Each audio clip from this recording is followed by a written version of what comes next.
It is now my pleasure to introduce our Purim Spiel, very ably casted and directed by our own Jim Goodell.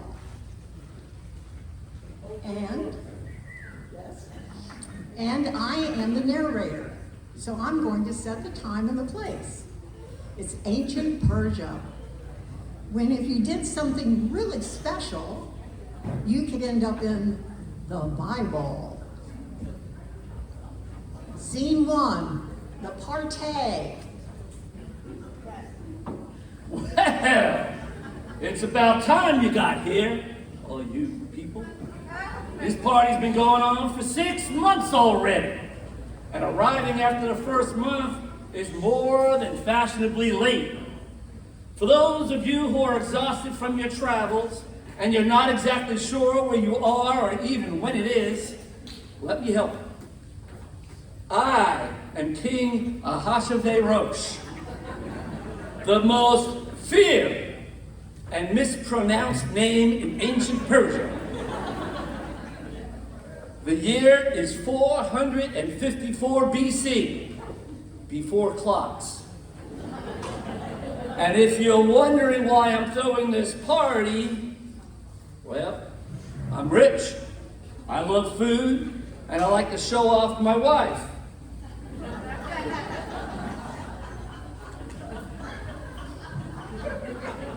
Before our party ends, though, Queen Vashti, I want you to dance for our guests. No, thanks. You dare say no to the king? Yes, I dare say no to the king. Queen Vashti, the people of Persia know how strong I can be. With my bare hands, I signed a document, sending soldiers into battle, and we won. And people will know I can also be magnanimous.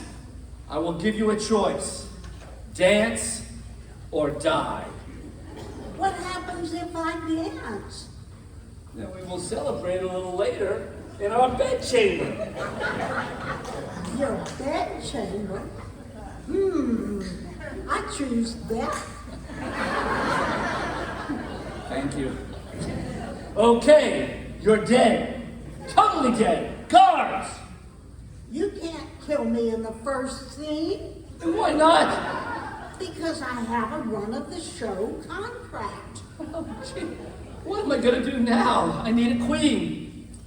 Your Majesty, I know I'm just a lowly minister. Your name is, it starts with an H, right? Yes, right, you are correct. If I may make a suggestion, let me and my gods gather the most beautiful maidens in the country and let them vie to be your queen. Oh, a beauty pageant. I like that. 1 month from now, there shall be a beauty pageant.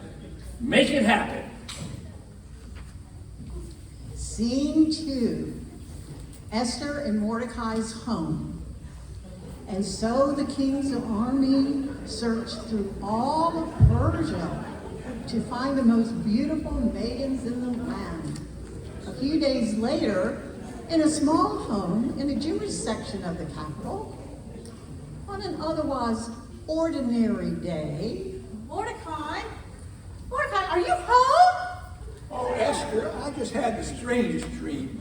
I was eaten by a whale who spat me out, and I landed on a burning bush. Sometimes I think I know more Torah than is good for me. Mordecai, I went to the market and the most horrible, terrifying, horrendous thing happened. They're out of gefilte fish? I forgot to get the fish. You mean to tell me you forgot to get the gefilte fish and something even worse happened? The king's guards came up to me and told me that I have to participate in the king's beauty pageant. They said I could either make a free will, completely voluntary choice to participate, or be killed. What should I do? Well, based on my understanding of the Torah, being killed is not good. But I don't want to be in a stupid pageant. Mordecai, you're my wife. Mordecai's guardian. What should I do? Enter the contest. But I don't want to be queen. And why not? Well, for one thing, the king isn't Jewish. True, but, So how will we raise the children? well, I can just imagine our son saying, "Why do I have to go to Hebrew school? That's a pagan!" if you become queen, maybe someday you could help your people. I don't see why you're worried. Our people have it good here in Persia. What's the worst that could happen? Ah, youth, I hope you may never learn the answer to that question. Scene 3. Haman's.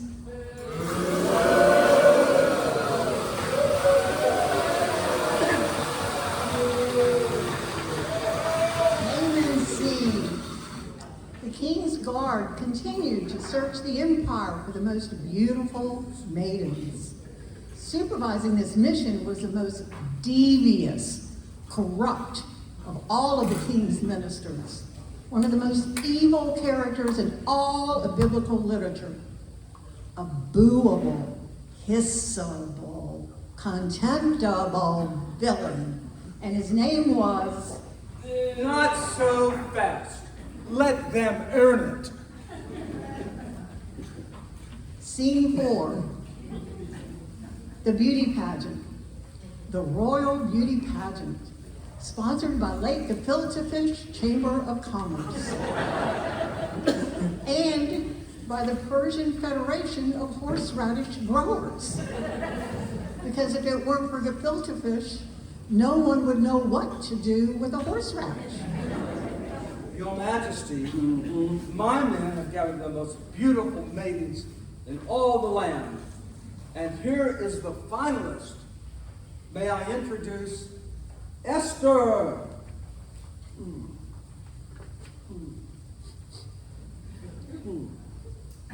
Why have you not anointed yourself with perfumes and lotions? I don't know, but if those are your priorities, your majestic highlands, maybe you should have a pageant for perfume makers. I don't believe capable of thought was on our list of priorities. I have one question for you, Esther, and I have a sneaking suspicion you'll give an honest answer. Would you like to be queen? It's just that, well, I'm sure any of the maidens in this kingdom could please you just as much as I. I love your humility, Esther. Do you think you're not worthy of me? Oh no, your royal highness. I think I'm as worthy as anyone. Humbling but strong. You're a very intriguing woman, Esther. Trust me, I'm not trying to be. Okay. I'm smitten. You're the first person I've ever met who hasn't tried to impress me. And you know what? That's impressive. Excellent choice, Your Majesty. I'm very pleased with how you arranged the pageant. I appoint you my new Prime Minister, and to make it official, you may now wear my signet ring. Thank you. Okay, everyone, the pageant's over. You're all dismissed, except you. You stay. When it's just the two of us, you don't have to be so formal. You can call me by my name. I will. Ahasuerus. Ahashverosh? Ahasuerus. Ahashkarvash? Ahasuerus. Ahashvershklit. I may just change my name to Elvis. Scene 5. The incident. Meanwhile, the new prime minister used the power of his signet ring to declare many new laws, including whenever he walked the streets, anyone he passed had to bow down to him. No bowing? Don't you know the new law? I know the new law. Then bow. I cannot, and I will not. If you have back problems, I can recommend a good chiropractor. My back is fine. Bad knees? My knees are fine. Weak ankles? I'm in perfect health. Ah, but you're Mordecai the Jew, aren't you? My name is Mordecai, and yes, I am a Jew. Well, Mordecai, every other Persian bows before me. What makes you think you can disobey the law? I will not bow before anyone. Well then, Mordecai, the Jew, I will give you a choice. You can bow down now, or I will choose a day, and on that day, I will destroy, exterminate, and massacre all the Jews in Persia. What should I do? Never bow.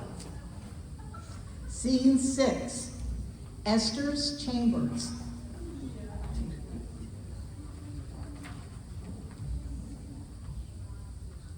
Mordecai, let me get this straight. So you refused to bow, and as a direct result, there's now a decree to annihilate, eradicate, and exterminate all the Jews of Persia? I thought he was bluffing. Esther, your people need your help. A decree has been issued and sealed with the king's signet ring. On the 13th day of this month, the people in every province of Persia should eradicate the Jews. Esther, you need to approach the king. I've been doing my best not to approach the king. I've had a headache, come down with camel pox, and every possible illness, including eating my own hair, so I don't have to interact with him. I know.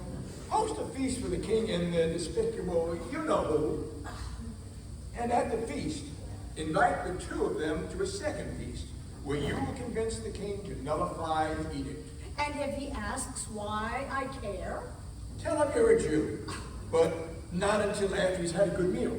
Oh, he's asking me to risk my life. I don't know what to do. Oh, yes you do. Queen Vashti? You're just scared. Yeah, Queen Vashti speaking. But you're dead. I have a one of the show contract. And you need me? I see you're scared. Stakes are high, and you might die. Just remember, it's your time. Destiny is calling But you. why me? I didn't cause this problem. I just want to run and hide. I'm not choosing to be chosen. Just say it. Say, it's my time. It's my time. Don't say it like it's your bat mitzvah speech. Say it with conviction. It's my time. You go, girl. Woo! Scene 7, the feast. A week later in the royal palace, after a very good meal, the king and Esther are alone. Yeah, this was indeed a fabulous feast, Esther. Even better than the first. And I'm glad you finally recovered from your chicken pox, camel pox, and all your other mysterious illnesses. Thank you. A hush veal roast. Well, you're getting closer. So, to what do I owe this deluge of delicacies? I was wondering if you might consider a humble request. Not so fast. Your Majesty, this woman isn't the sweet little innocent she pretends to be.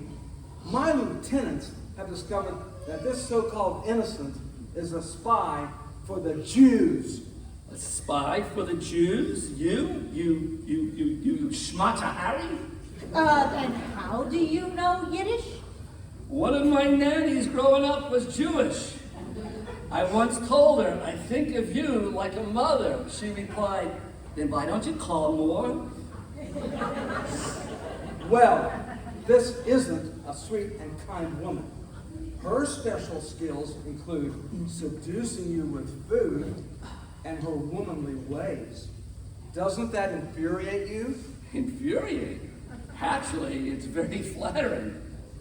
What's your request? The Jews of Persia are in grave danger, Your Majesty, and you can save them. Why would I do that? Well, think about how sweet and kind your nanny was. Oh, that was just one person. I'm not going to generalize about a whole race of people based on one person. That would be prejudice.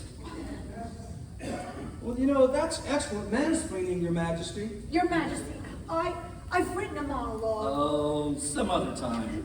No, not some other time. I'm tired of people saying, later, Esther, some other time, Esther. There's something truly horrible that's about to happen, and you need to listen now. Please? Okay. Since you said please, share your little monologue. Well, I struggle with my feelings about my people. Such people, these people, my people. Sometimes they can be so brave. At moments they really shine. Sometimes they give so deeply, they show that being human is like touching the divine. And you're a person.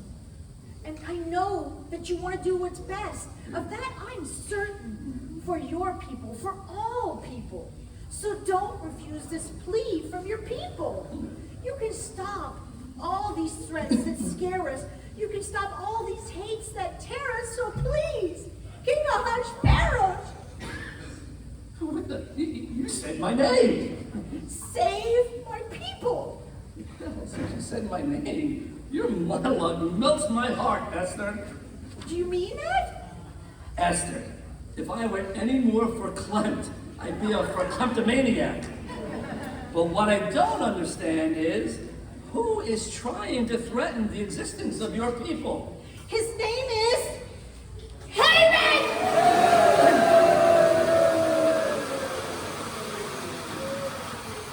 Well, I don't like you either. But why would you want to destroy these people? They mean no harm, and their gefilte fish is delicious. Your Majesty, these people have their own laws, which they consider more important than they do yours. They are a threat to your sovereignty. We must annihilate each and every one of them. Well, then you should start with me. Oh no, I don't like that. Too late. The decree has already gone out to every corner of the empire. Your Majesty, sealed with your signet ring, it cannot be revoked. Well, that's an easy fix. I'll just write a new decree giving the Jews the right to defend themselves against all enemies. Yes, I know that sounds contrived, but it's in the Bible. Now, if you will hand back my key, my signet ring, so I can make the law.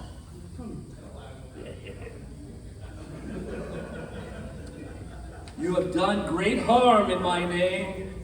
Why did I ever give him such power? Thank you, Your Majesty. Of course. Now I'll have to get a new prime minister, and they're not that easy to find. Well, you could always appoint Mordecai. I mean, he's wise, loyal, and he did save your life that one time that we're not talking about. Yeah, he's certainly qualified, but But what? he's Jewish. So? Having one member of a minority group in my inner circle, that's trendy tokenism. But having two is... It's representation. Oh, yeah. Someday someone will write down the story about how a reserved but clever woman found her courage and melted a monarch's heart. And they'll call it The King and I. No? How about The Book of Esther and King Sweatpants? Okay, The Book of Esther. Thank you. And thank you for everything. Once again, there will be peace throughout the land. I've had a yummy meal, and I'm standing next to the most wonderful, wondrous woman in all of Persia. And I'm getting very, very excited. You know what that means? It's